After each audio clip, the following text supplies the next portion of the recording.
তখন তো আর টাকা পয়সা ছিল না, শারীরিকভাবে মানুষের পাশে গিয়ে দাঁড়াতাম। কিন্তু কেউ যদি চিন্তা করেন আমি আমার অনেক টাকা পয়সা হবে তারপর আমি মানুষের পাশে দাঁড়াবো, এটা কিন্তু আসলে সম্ভব না। আপনি চাইলেও তখন লজ্জার কারণে পারবেন না। টার্নিং টকস বাংলাদেশ, অনুপ্রেরণার গল্প। আমি ইকবাল বাহার, একজন উদ্যোক্তা, এবং আমি নিজেকে একজন ভলেন্টিয়ার মনে করি। কারণ আমি ছোটোবেলা থেকে একেবারে ক্লাস 8 থেকে আমি আমার সামাজিক কাজ ভলেন্টিয়ারিং শুরু করি। তখন তো আর টাকা পয়সা ছিল না, শারীরিকভাবে মানুষের পাশে গিয়ে দাঁড়াতাম। কিন্তু এই স্বপ্নটা, এই যে মানুষের পাশে দাঁড়ানো, এইটা আমি আসলে কখনো ছাড়তে পারি নাই। কিন্তু কেউ যদি চিন্তা করেন আমি আমার অনেক টাকা পয়সা হবে তারপর আমি মানুষের পাশে দাঁড়াবো, এটা কিন্তু আসলে সম্ভব না। আপনি চাইলেও তখন লজ্জার কারণে পারবেন না। কিন্তু আপনার এই অভ্যাসটা যদি ছোটোবেলা থেকে থাকে, আপনি মানুষের পাশে দাঁড়ানোর জন্য কিন্তু অনেক টাকা দরকার হয় না, লাগে সুন্দর একটা মন।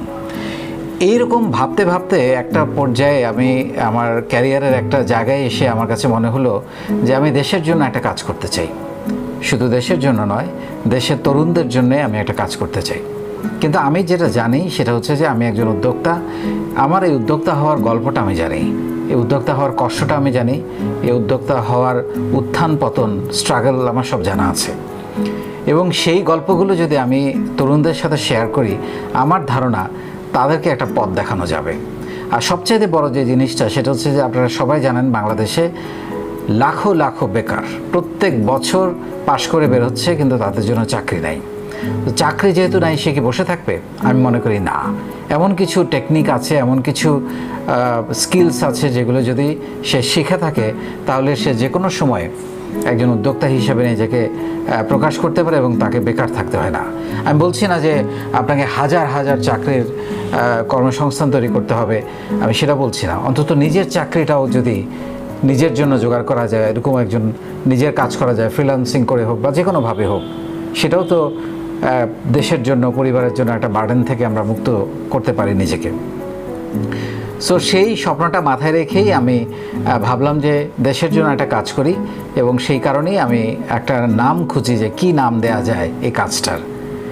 আমরা আসলে প্রত্যেকেই গল্প শুনতে বা গল্প শোনাতে খুব পছন্দ করি, লাইফের গল্প, জীবনের গল্প।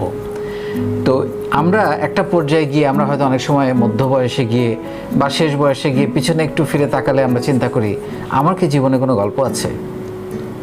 হয়তো আছে, হয়তো বা নাই, কিন্তু আমরা কিন্তু চাইলে জীবনে একটা গল্প বানাতে পারি। কিন্তু আমি আবার এটাও বলতে চাই, আপনার জীবনে কখনো ওই গল্প লেখা হবে না বা বলা হবে না যে আপনি একা বড় হয়েছেন, আপনি অনেক টাকা পয়সা বানিয়েছেন, অনেক গাড়ি বাড়ি করেছেন। এটা কিন্তু কোনো গল্প না। গল্প হচ্ছে সেটা যেটা আপনার নিজের উন্নতির পাশাপাশি আপনি অন্তত আপনার আশেপাশের দু একজন মানুষের দায়িত্ব নিয়েছেন, তখন গল্পটা অনেক সুন্দর হয়। সো এরকম একটা গল্প তৈরি করার জন্য 3টা অবজেক্টিভ নিয়ে আমি এই আমার সামাজিক কাজটা শুরু করি, যেটার নাম হচ্ছে নিজের বলার মতো একটা গল্প। এটা 2018 সালের 1 জানুয়ারি এটার জন্ম হয় এই প্ল্যাটফর্মের। এবং আমি চিন্তা করেছিলাম শুধু ঢাকায় নয়, বাংলাদেশের প্রত্যন্ত অঞ্চলে আমি আমার এই শিক্ষা কার্যক্রমকে নিয়ে যাব।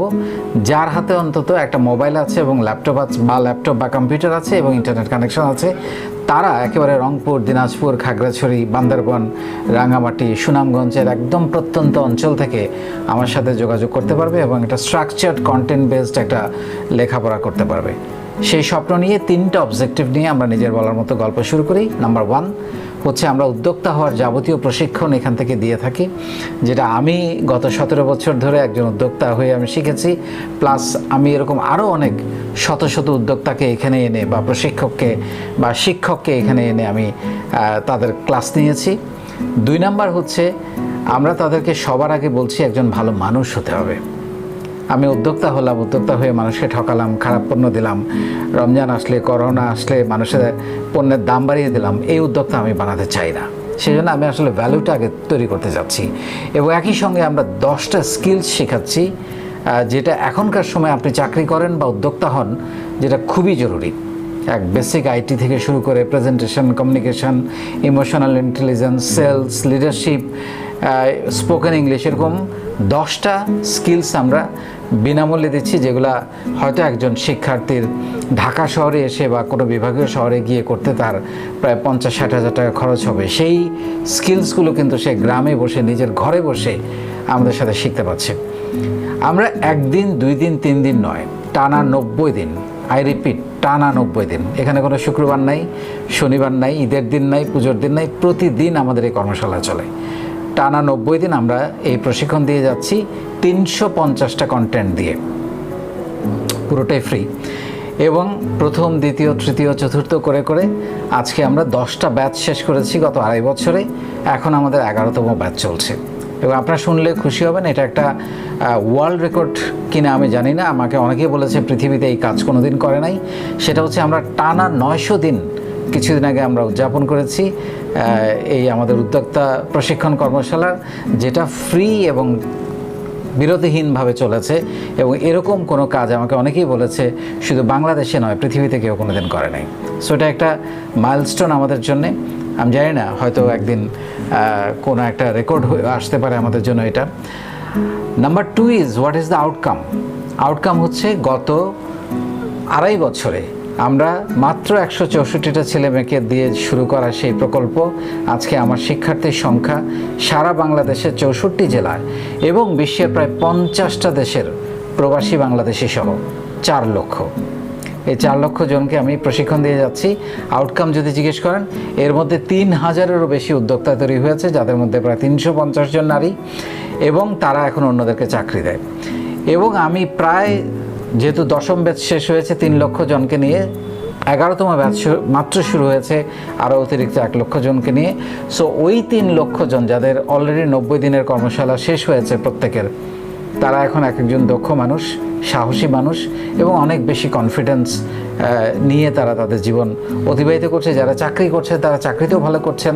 যারা একসময় হয়তো চাকরি করতেন, জীবনে কোনোদিন স্বপ্ন দেখেন নাই তাকে দিয়ে উদ্যোক্তা হওয়া সম্ভব বা ব্যবসা করা সম্ভব, তাদের অনেকে এখন ব্যবসা করছেন।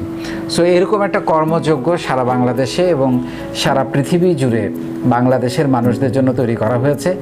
এখানে আমরা শেখাটাকে সবচেয়ে বেশি গুরুত্ব দেই। তাদেরকে আমরা আগে 90 দিন ধরে তৈরি করি। তারপর যেহেতু আমাদের প্ল্যাটফর্মে এখন প্রায় 4 লক্ষ শিক্ষার্থী আছে, আমি তাদেরকে কনভিন্স করেছি যে তোমাদের প্রতিদিনের নিত্য প্রয়োজনীয় যত বাজার বা যা কিছু দরকার তোমরা আমাদের উদ্যোক্তা থেকে কেনো, তারা তোমাদেরকে সবচেয়ে ভালো জিনিসটা দেবে। সেই কারণে আপনারা শুনলে খুশি হবেন, এই করোনার মধ্যে আমরা অনেক রিসার্চ করছিলাম, আমাদের উদ্যোক্তারা বসে আছে, কিছু করতে পারছে না। সেরকম একটা পরিস্থিতিতে আমরা তাদের জন্য, এটাও বাংলাদেশে প্রথম, আগেই কোনো দিন হয় নাই, সাপ্তাহিক অনলাইন হাট আমরা চালু করেছি প্রতি মঙ্গলবার। আগামীকালকে আমাদের হাট আছে, প্রতি মঙ্গলবারে এই হাটটা হচ্ছে। এবং এই হাটে এখন প্রতি সপ্তাহে একদিনে সকাল 9টা থেকে রাত 9টা পর্যন্ত 12 ঘন্টা ধরে চলে। এরকম প্রতি সপ্তাহে ধারাবাহিকভাবে কোনো হাট বাংলাদেশে এর আগেও কখনো হয়নি, আমরাই প্রথম চালু করেছি। আমরা শুনলে খুশি হবেন, প্রতিটা হাটে প্রায় 40 থেকে 50 লক্ষ টাকা সেল হয়, যেটা আমাদের উদ্যোক্তারা সেল করছে। অনেকেই বসেছিল করোনার মধ্যে, এখন তারা একটা আয়ের ব্যবস্থা তৈরি হয়েছে সেখান থেকে। সো আমরা আসলে শুধুমাত্র উদ্যোক্তা হওয়া শিখাই নাই তাদেরকে, আমরা বলেছি তোমাকে যেমন একজন ভালো মানুষ হতে হবে, তেমন একজন মানবিক মানুষ হতে হবে, সমাজের কল্যাণে, দেশের কল্যাণে কাজ করতে হবে। সেই জন্য গত 2.5 বছরে বাংলাদেশে এমন কোনো দুর্যোগ ছিল না যেটাতে আমরা ঝাঁপিয়ে পড়িনি। সেই গত বছরের বন্যা থেকে শুরু করে করোনা, গত শীত, প্রতিটা কাজে আমরা মানুষের পাশে দাঁড়িয়েছি। আমরা প্রায় 20,000 গাছ লাগিয়েছি সারা বাংলাদেশে, আমরা প্রায় 12,000 ব্যাগ রক্তদান করেছি। এইভাবে নানান সামাজিক কাজ যখন যেটা প্রয়োজন আমরা করে যাচ্ছি, আমাদের এখানে ভলান্টিয়াররা করে যাচ্ছে। সো এই টোটাল একটা কর্মযজ্ঞ নিয়ে আমাদের নিজের বলার মতো গল্প এগিয়ে যাচ্ছে। এটা আমার একটা সামাজিক কাজ, সামাজিক আন্দোলন। আমরা আসলে বাই বর্ন সবাই খুব ভালো মানুষ, কিন্তু আমাদের এই ভালো মানুষটা চর্চার খুব একটা জায়গা পাওয়া যায় না। সেই জায়গাটা আমরা তৈরি করতে চাচ্ছি, যার কারণে নিজের বলার মতো গল্পকে আমরা শুধু উদ্যোক্তা নয়, ভালো মানুষদের একটা ব্র্যান্ড তৈরি করতে চাচ্ছি, যেটা এখন বাংলাদেশ ছাপিয়ে সারা পৃথিবীতে চলে গেছে। এবং আমার ইচ্ছে, আমি যতদিন বেঁচে থাকবো এই কর্মকাণ্ড ইনশাল্লাহ চলবে।